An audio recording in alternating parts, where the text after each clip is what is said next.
台語字真趣味，鄉親啊，不知啊安怎，台語安尼寫，像講不知啊漂撇，不知啊搖擺，不知啊當生，不知啊心色，都是非常相當的意思。阿母煮一道圓圓，請人客不知啊澎湃。這間的肉圓不知啊好食，你食看咧。天氣不知啊熱，愛加啉一寡茶湯。不知啊的籽，煮喙焦。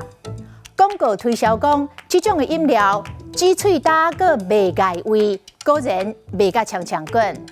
啊那飲鴆止渴，台語講啉毒酒煮喙焦，就是用錯誤的方法解決掉眼前的困難，攏無咧要緊將來的大災厄。